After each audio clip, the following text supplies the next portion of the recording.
Hi everyone, good morning to all of you. Welcome to my online portal.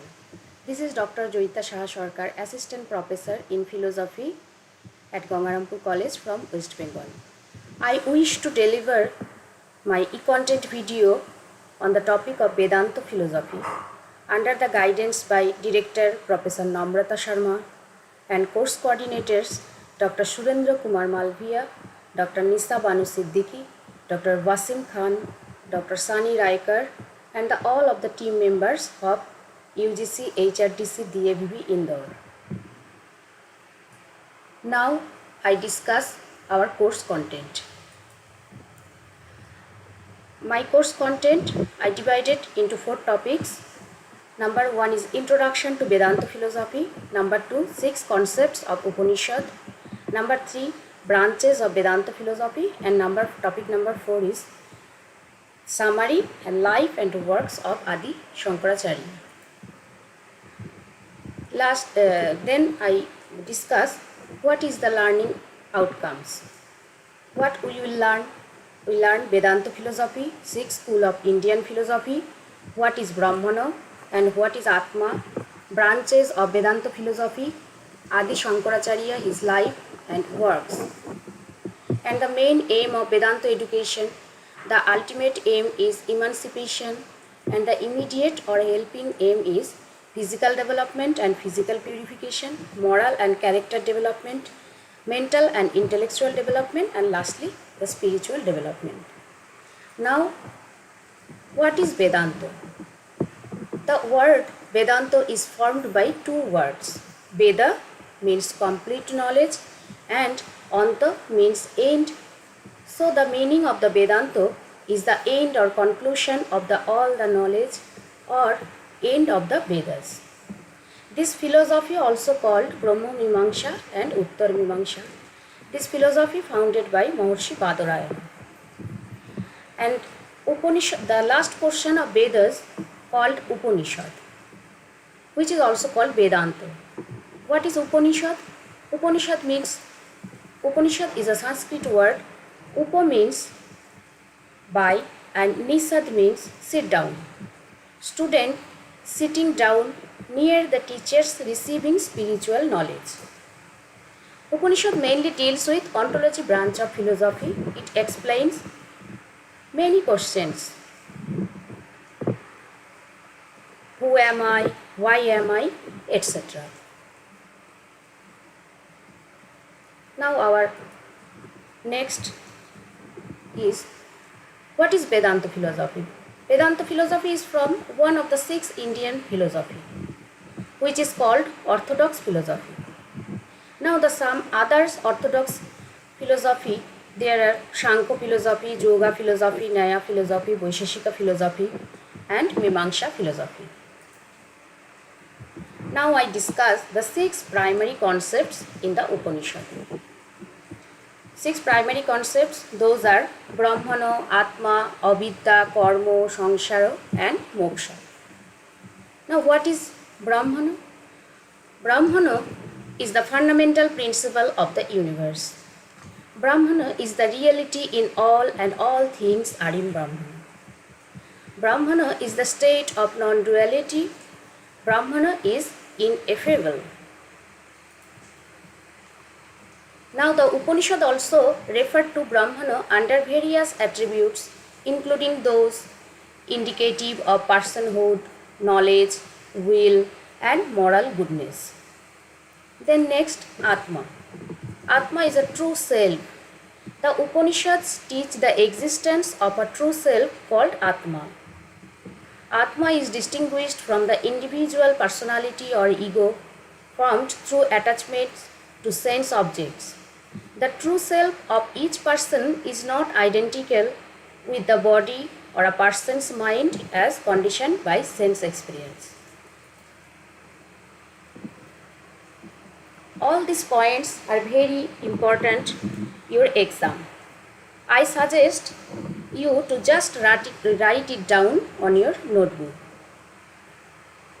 After that, I discussed relation between Brahman and Atma in our last classes, so I did not repeat broadly here. Next, avidya. Avidya or Maya is not pure illusion. It is not only absence of knowledge, it is also a positive wrong knowledge. The false ego is the source of human suffering or unhappiness because the false ego is a product of attachment to what is non-enduring. And then karma. Karma, the law of karma, is the center part in the moral world of the physical law of uniformity. Karma is the sum total of the works, good, bad, and mixed, which an individual performs during his life. Then I discuss samsara. Samsara literally means continuous flow, that is the repeating cycle of birth, life, death, and rebirth in Indian philosophy. And lastly, the most important concept is moksha. Moksha is the fourth purushartha, need clarification. We may define moksha as the state of being, liberated as such, as well as the process of becoming true. The Brahma is called also Satchidananda. When a wise man attains the Supreme Being, Brahma, then he free from name and form. And so moksha is union with Brahmana. Now I discussed branches of Vedanta philosophy very broadly in our third class. Now I discuss briefly here some sub-school of Vedanta philosophy. Those are Advaita, Dvaita, Vishishtadvaita, Shuddhadvaita, Achinta Bheda Abheda, and Dvaita, Dvaitadvaita. Advaita Vedanta is the most important of all the branches of Vedanta. If we look Advaita at the term, it made of two terms. A means absence and Dvaita means dualism.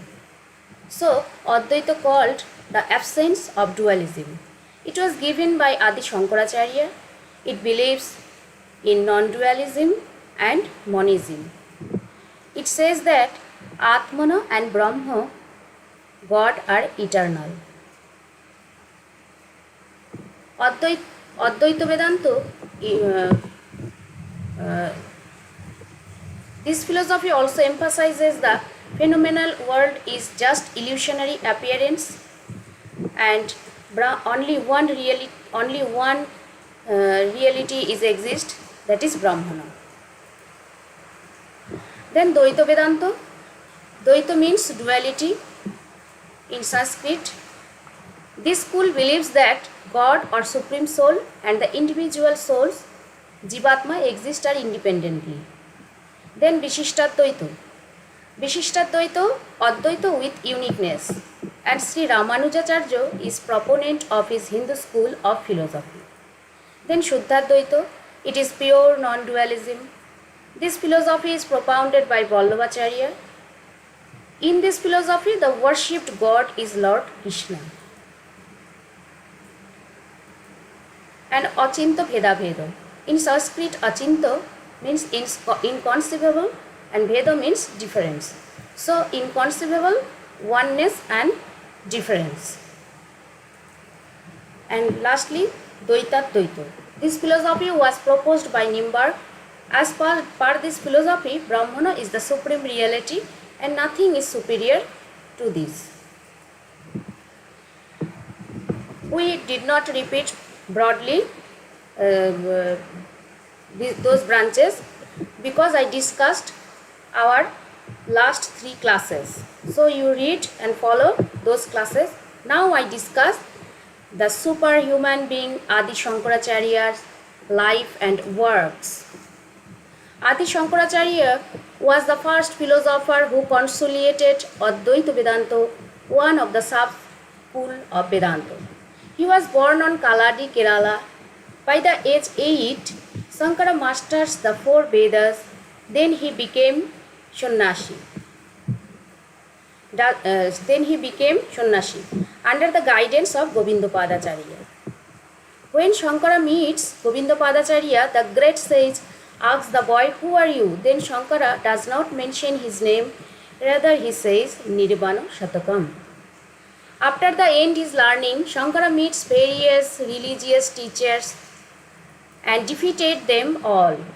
He spread only one reality, which is Brahmana. He wrote various books, Bhashya of Gita and Upanishadu. Some of his major works are Vivek Chudamani, Brahma Sutra, Stotram like Saundarya Lahari and Ananda Lahari. He founded, and very important part, Shankaracharya challenged various eminent scholars and leaders of various sections in vigorous disputes. They championed their own interpretations of the scriptures, but the prodigious boy sage was easily able to overcome all of them and make them understand the wisdom of his teaching. This man of stature then accepted Shankaracharya as their guru. He founded 4 moths in 4 directions of India. Every moth protected and practiced our ancient Shastras. Those 4 moths are Singeri Sarda Pitham in Karnataka in south, Dwarka in Gujarat in the west, Puri in Orissa in the east, and Jyotirmath in Uttarakhand in the north. When I go to Puri, I often visit Govardhana Math, where I see and realize how they protected and flourish Vedic Sanatana religion and culture. Shankaracharya is in his very short pious lifespan not only wrote books and spread Sanatana Dharma, he also reforms and rebuilt many Hindu temples such as Kedarnath.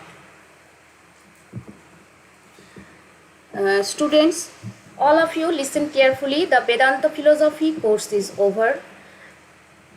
Vedanta, values of Vedanta philosophy. Vedanta philosophy is not only a school of philosophy, but we have to practice in our day-to-day life so that we overcome emotions, anger, frustration, challenges, and to realize the eternal universal self in man. That is Aham Brahmasmi. All of you listen carefully. If you have any query, then we will discuss on 29th September 5 p.m. to 6 p.m. through joining this Google Meet link. But before joining this link, you will read and follow carefully those 4 classes.